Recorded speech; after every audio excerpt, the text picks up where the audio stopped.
Assalamualaikum warahmatullahi wabarakatuh. Untuk pertemuan pada hari ini, kita akan melanjutkan pembahasan kita mengenai pengelompokan pajak menurut golongannya.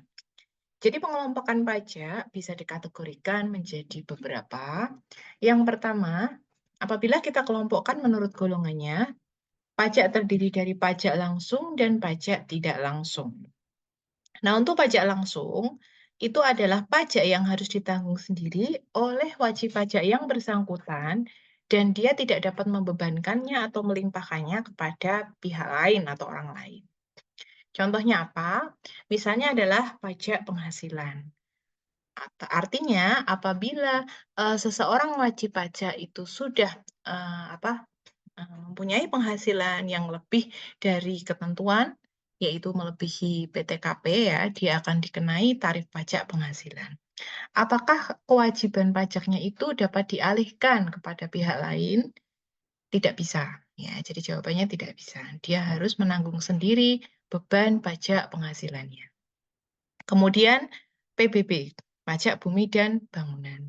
Jadi mereka yang mempunyai eh, tanah ya, bumi dan juga bangunan di atasnya yang sudah ditetapkan sebagai pemilik ya, maka dia juga harus menanggung pajak bumi dan bangunannya. Dia tidak bisa melimpahkan kepada wajib pajak lain.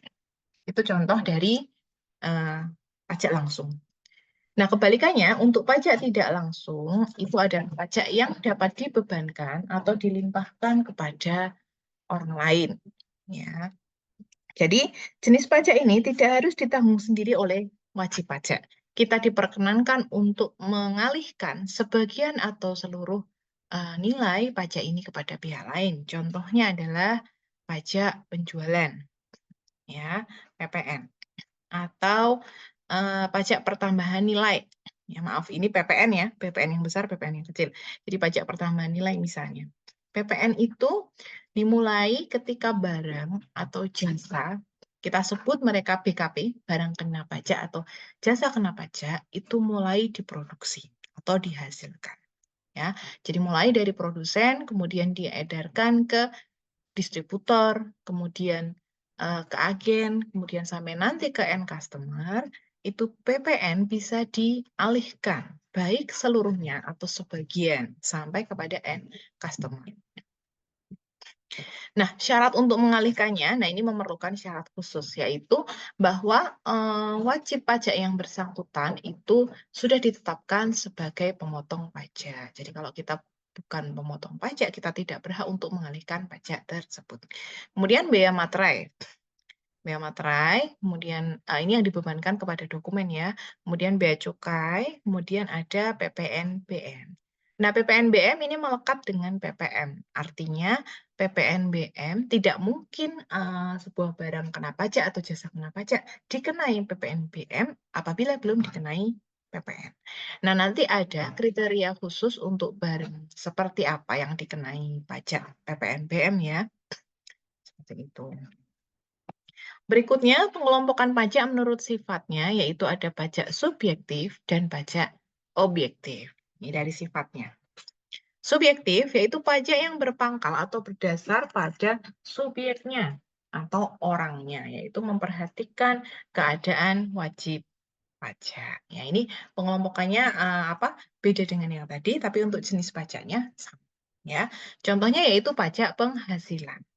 Ya, jadi PPH, pajak penghasilan itu setiap wajib pajak itu akan dikenai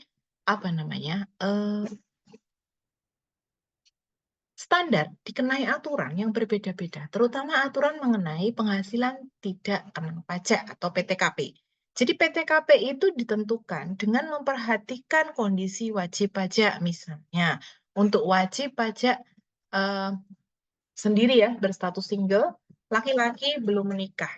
PTKP-nya tentu beda dengan mereka yang laki-laki sudah menikah dan sudah punya anak. Jadi diberikan PTKP yang berbeda-beda. Kemudian untuk wajib pajak objektif, ya. Objektif, yaitu pajak yang berpangkal dan menitik beratkan pada objeknya. Jadi dia tidak perhatikan subjeknya. Apakah kalau tadi ya PPh-nya itu, kalau PPh kan dia memperhatikan tuh statusnya dia bagaimana, jumlah penghasilannya berapa ya. Tapi kalau objektif, dia tidak perhatikan subjeknya, tidak perhatikan wajib pajaknya. Jadi yang dilihat adalah fokusnya adalah objeknya. Contohnya adalah pajak bumi dan bangunan. Nah, untuk PBB dia tidak lihat apakah, si wajib pajak itu mampu untuk membayar. Dia mengabaikan itu. Apakah wajib pajak itu statusnya masih bekerja atau sudah tidak bekerja? Dia tidak perhatikan itu. Nah, yang diperhatikan adalah lokasi bumi dan bangunannya ya, dan, apa namanya, ketentuan-ketentuan yang mengatur di dalamnya. Jadi nanti ada PBB, P2, dan P3. Kita pelajari lebih lanjut ya, nanti di bagian overview. Kemudian juga PPN. Ya, PPN atau pajak pertambahan nilai ini juga memperhatikan BKP, barang kena pajak, dan JKP-nya. Dia tidak perhatikan siapa pembayarnya, siapa wajib pajaknya. Berikutnya pengelompokan pajak menurut lembaga pemungutnya. Nah, di sini dibagi menjadi dua. Yang pertama adalah pajak pusat, ini yang memungut adalah negara. Contohnya adalah PPh, PPN dan PPNBM, PBB, BPHTB, dan Bea Materai. Jadi masuknya langsung ke pusat. Sedangkan pajak daerah ya, itu lebih kepada pajak yang dipungut dan disetorkan ke kas pemerintah daerah.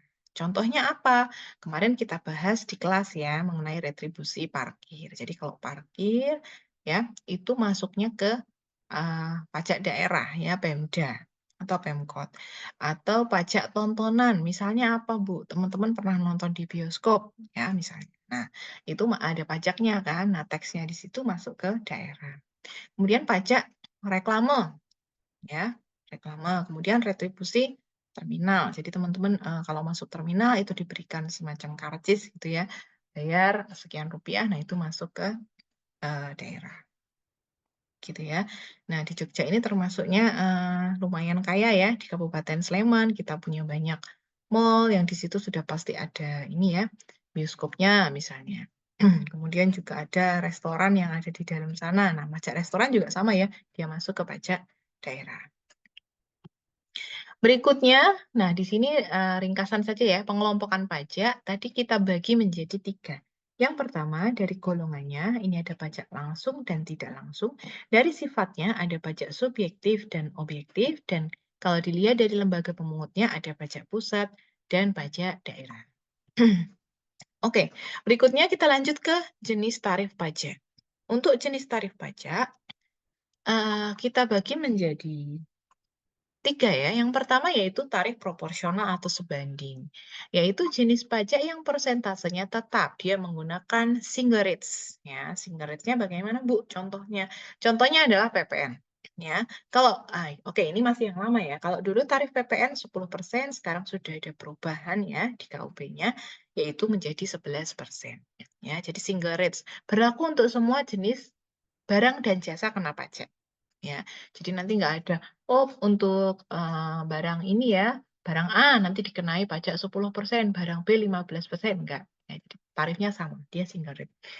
Kemudian untuk PBB, dia berdasarkan NJOP, yaitu nilai jual objek pajak. Ya, jadi kalau teman-teman punya eh, apa tanah atau tanah dan bangunan ya dan atau tanah bangunan itu biasanya setiap tahun akan diberikan apa selembar tagihan ya pajak PBB yang di situ teman-teman bisa cermati bahwa ada nilai atau harga pasar dari tanah dan bangunan ya yang tertera di situ nominalnya berapa.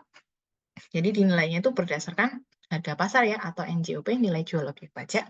Kemudian di situ akan ada apa semacam potongan ya yang diberikan oleh pemerintah daerah setempat. Jadi tiap kota itu beda untuk apa namanya potongan PBB-nya. Nah, kemudian dikalikan dengan tarif ya. Tarifnya itu juga berbeda tergantung PBB-nya P2 atau P3 ya gitu. Itu apa namanya? Sifatnya proporsional atau sebanding. Berikutnya untuk tarif tetap.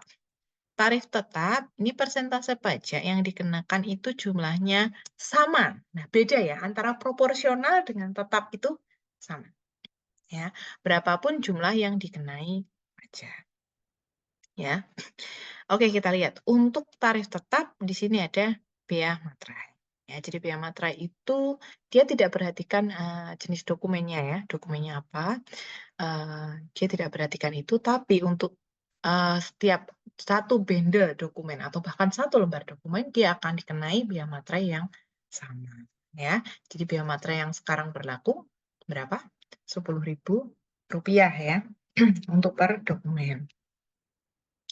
Berikutnya tarif progresif. Tarif progresif yaitu persentase pajaknya ini akan semakin besar apabila nilai objek pajaknya meningkat. Contohnya adalah pajak penghasilan atau PPh. Jadi PPh tadi saya sebutkan sebelumnya itu tarif pajaknya ya, atau utang pajaknya, utang PPh-nya itu akan berbeda-beda untuk setiap wajib pajak. Ya, berdasarkan apa, Bu? Berdasarkan pertama penghasilan yang disetahunkan. Jadi penghasilan yang disetahunkan berapa? Yang kedua, tergantung juga dengan status wajib pajak. Ya, jadi status itu menentukan PTKP-nya. Kalau statusnya dia K0, beda dengan mereka yang statusnya K3, tanggungannya 3. Beda dengan yang TK, ya, tidak kawin. Kalau K kawin, TK tidak kawin. Itu akan berbeda-beda, sehingga akan menghasilkan jumlah pajak penghasilan terutang yang berbeda. Nah, semakin besar penghasilan kita, tentunya ya, kalau progresif itu akan semakin besar pula pajak terutangnya.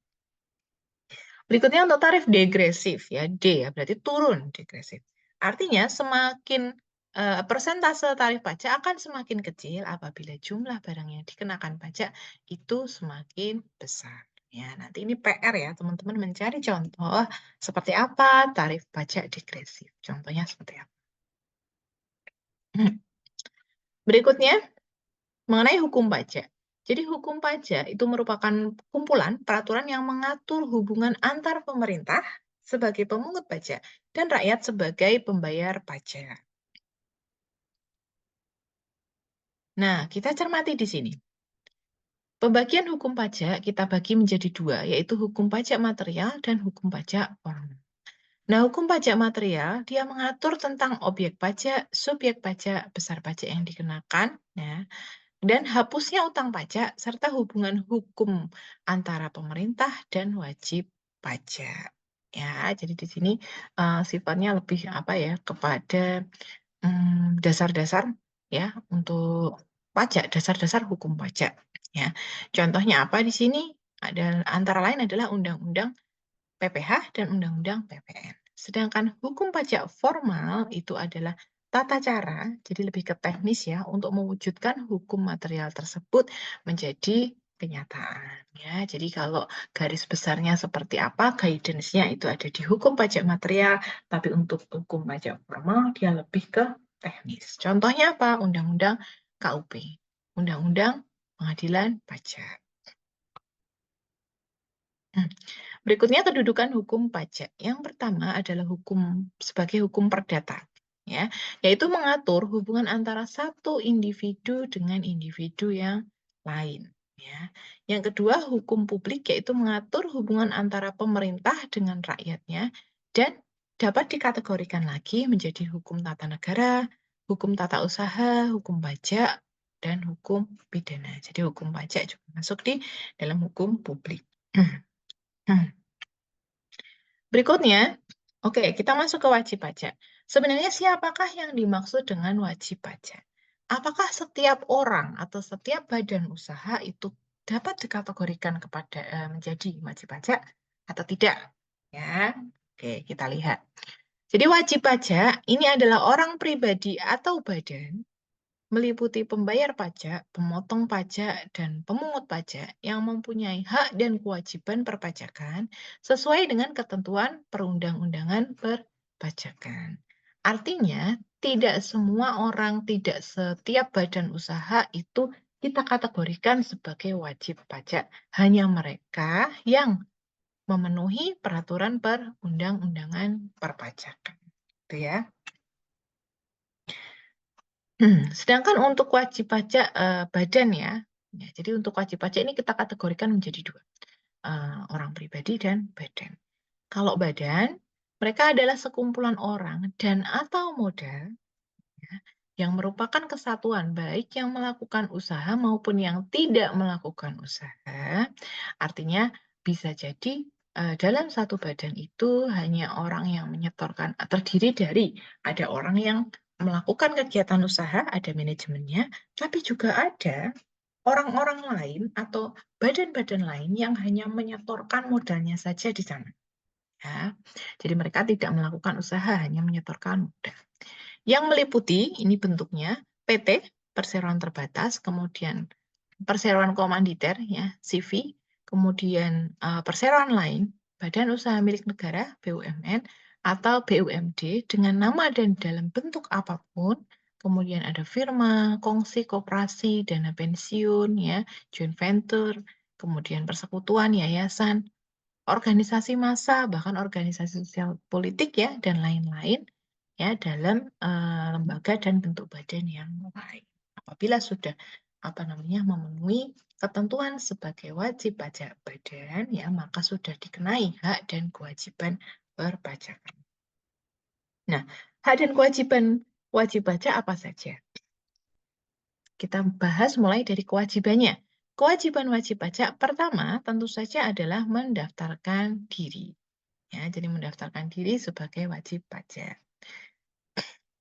Oke, jadi ini menurut ketentuan pasal 2 Undang-Undang KUP bahwa setiap wajib pajak itu wajib mendaftarkan diri pada Dirjen Pajak yang wilayah kerjanya meliputi tempat tinggal atau tempat kedudukan wajib pajak dan kepadanya diberikan NPWP. Nah, ini ya aturan selama ini yang berlaku kan seperti ini menggunakan NPWP. Ya, tapi kemudian ada aturan terbaru yang mungkin baru akan launching di awal Januari 2025, yaitu Dirjen Pajak menggunakan sistem baru namanya Cortex ya, di mana Cortex itu sudah merupakan integrasi dari berbagai sistem perpajakan yang telah ada. Ya, jadi di sana ketika kita mau login ya di sistemnya atau di aplikasinya kita gunakan NIK. Ya, jadi bukan lagi NPWP. Oke.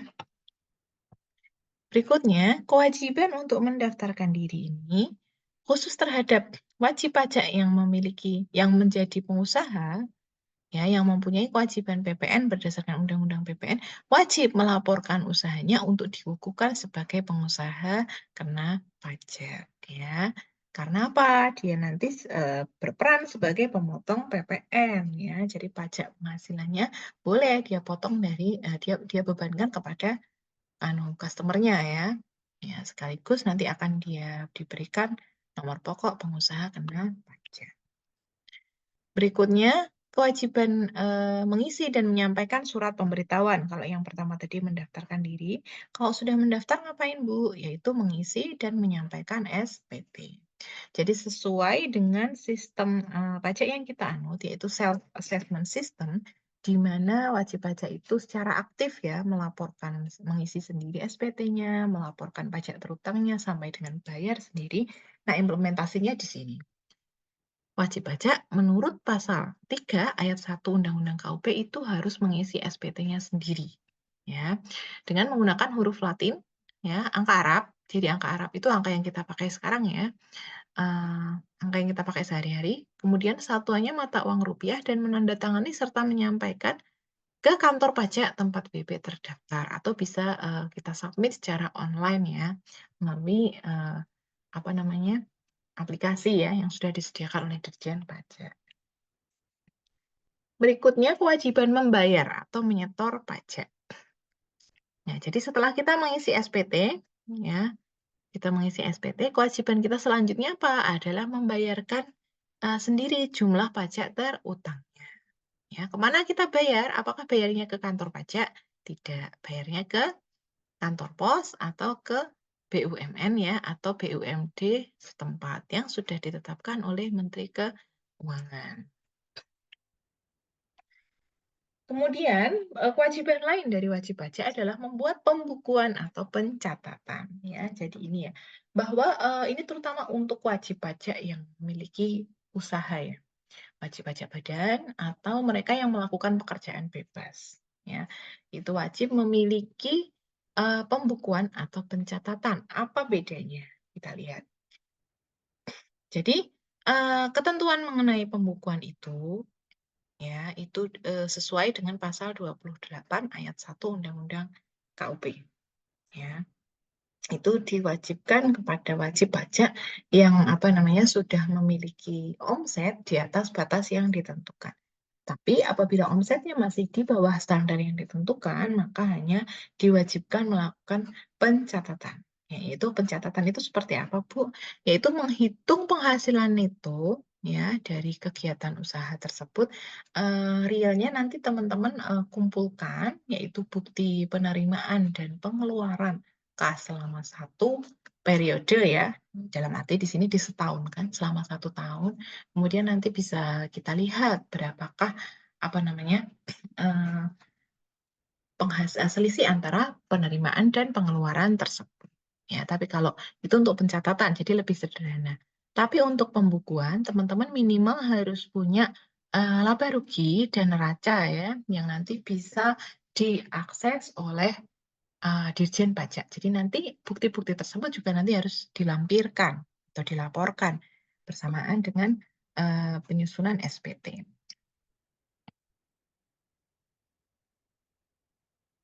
Berikutnya, kewajiban yang lain adalah menaati pemeriksaan pajak, ya. Oke. Nah, terhadap wajib pajak yang diperiksa, itu nanti wajib pajak itu harus meminjamkan buku atau catatan, ya, ini yang di slide sebelumnya. Jadi tadi pembukuan atau pencatatan wajib dipinjamkan, diberikan kepada Dirjen Pajak. Kemudian juga memberikan kesempatan bagi pemeriksa pajak untuk memasuki tempat atau ruang yang dipandang perlu. Jadi tidak boleh menghalang-halangi proses pemeriksaan pajak dan memberikan bantuan ya guna kelancaran pemeriksaan serta memberikan keterangan yang diberikan oleh pemeriksa pajak. Jadi harus berkoordinasi ya dengan Dirjen Pajak. Kemudian membuat faktur pajak. Ya, jadi setiap pengusaha kena pajak itu wajib membuat faktur pajak untuk setiap penyerahan BKP atau JKP-nya. Ya, formatnya sudah ditentukan oleh Dirjen Pajak. Ya, jadi nanti kita bisa tinggal mengisi ya seperti apa barang kena pajak atau jasa kena pajaknya, jenisnya seperti apa, kemudian yang apa namanya, jumlahnya berapa, nanti, ketahuan berapa pajak terutangnya. Berikutnya, kewajiban melunasi biaya materai. Jadi biaya materai merupakan pajak yang dikenakan atas dokumen. Kemudian haknya apa saja? Yang pertama, hak atas kelebihan pembayaran pajak. Nah, ini apabila terjadi pajak yang dibayar atau dipotong atau yang dipungut itu lebih besar dari yang seharusnya terutang, maka wajib pajak mempunyai hak untuk mendapatkan kelebihan kembali, mendapatkan kembali kelebihan pajak tersebut. Nah, pengembalian tersebut dapat diberikan dalam waktu 12 bulan sejak permohonan, surat permohonan diterima secara lengkap.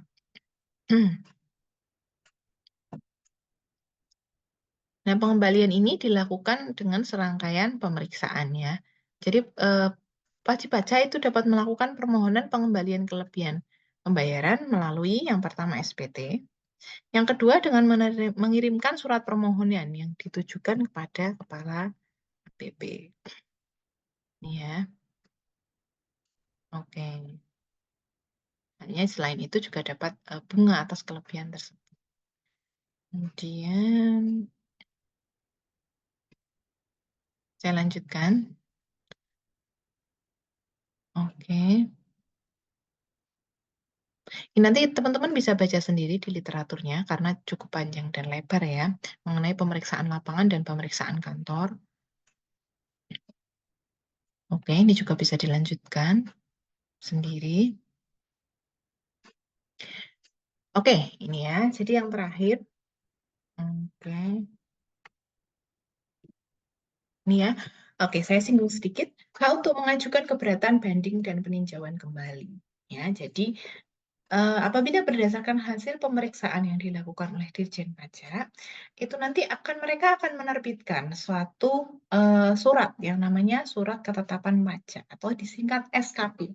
Nah, SKP ini dapat mengakibatkan pajak terutangnya itu menjadi nihil, ini yang kita harapkan ya. Jadi pajak yang, jumlah pajak yang dilaporkan di SPT itu sama dengan yang seharusnya dibayarkan, itu nihil. Tapi bisa jadi terjadi lebih bayar. Jadi, jumlah pajak terutang yang sebenarnya itu, lebih sedikit dibandingkan yang kita bayar, jadi terjadi lebih bayar. Kalau lebih bagaimana, Bu? Nanti dapat dilakukan pengembalian ya atau restitusi pajak dengan serangkaian mekanisme yang kita sebutkan sebelumnya. Atau terjadi kurang bayar. Jadi jumlah pajak terutangnya itu lebih besar daripada yang dia bayarkan, yang wajib pajak bayar. Nah, nanti yang lebih merepotkan apabila terjadi kurang bayar. Ya, biasanya akan dikenakan denda ya 2% dikalikan dengan jumlah bulan, dikalikan dengan bulan apa namanya kurang bayar tersebut dari sejak melaporkan sampai dengan diketahui oleh Dirjen Pajak. Ya, jadi lebih repot nanti apabila terjadi kurang bayar. Lebih baik ada lebih bayar. Nah, untuk sistem yang terbaru ini wajib pajak Dirjen Pajak juga sudah memberikan semacam ini ya, fitur atau menu dalam aplikasinya, yaitu ada deposit pajak. Ini adalah satu langkah preventif untuk mengurangi terjadinya case kurang bayar ya, sehingga nanti apabila terjadi kurang bayar itu dapat menggunakan dana yang ada di akun deposit pajak. Baik, sekiranya untuk penjelasan pertemuan hari ini cukup sampai sekian. Untuk penjelasan lebih lanjut akan kita bahas pada pertemuan minggu depan. Atas kekurangan dari apa yang saya sampaikan, saya mohon maaf. Wabillahi taufiq wa hidayah. Wassalamualaikum warahmatullahi wabarakatuh.